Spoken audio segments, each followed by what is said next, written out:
This video is brought to you by Gemmer.com, place where you can buy, sell, and trade collectibles of all kinds, uniquely for comic book fans and just lovers of pop culture in general. So go check it out, Gemmer.com, and hopefully we'll see you there.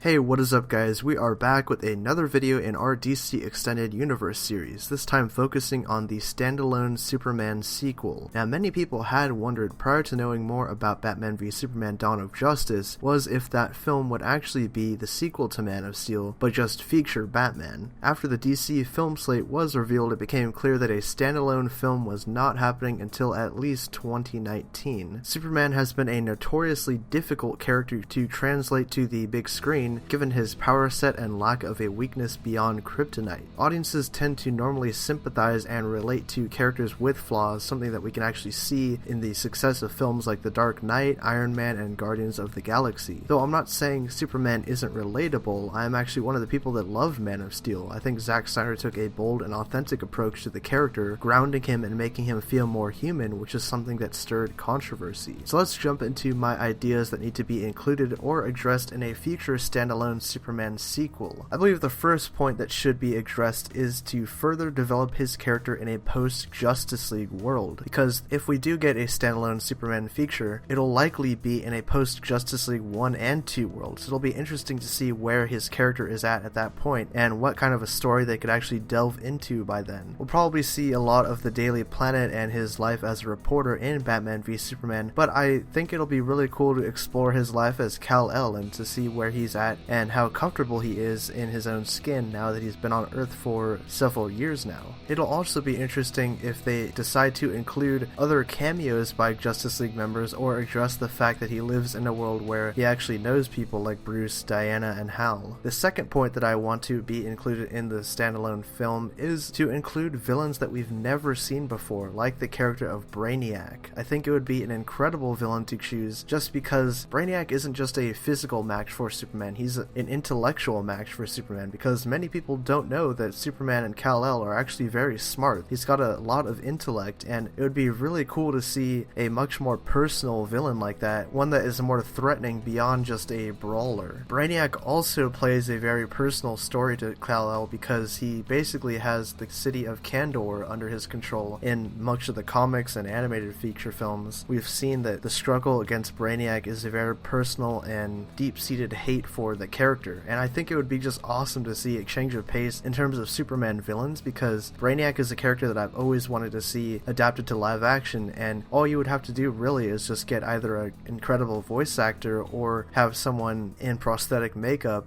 and do it more practical. But Brainiac would prove to be a pretty awesome villain, and it kind of leads into my final point, which is that I want to see the Superman family expanded by introducing Kara Zor-El and exploring their own Kryptonian heritage. Thanks to the Man of Steel prequel comic, we know that Kara exists in the DC Extended Universe because she was actually in an older scout ship that crash landed on Earth 100,000 years prior to the events of Man of Steel. We know that Kara has probably not aged or changed in terms of physical appearance, but as a character, she's probably further developed her powers and is comfortable as a Kryptonian, and it would be an interesting contrast to Kal-El, who is much more human in his qualities and his ways, with Kara being his family, his cousin. She's much more alien and Kryptonian. I think it would be really neat to explore that, especially on film. So let me know what you guys think down below of all these points, and what would you like to see in a standalone Superman sequel, because we'll probably be getting one later down the line in the DC film slate. Post all your thoughts down in the comments below. Be sure to hit that subscribe button to stay up to date on all of our latest content. My name is Nick, and I will see you guys next week.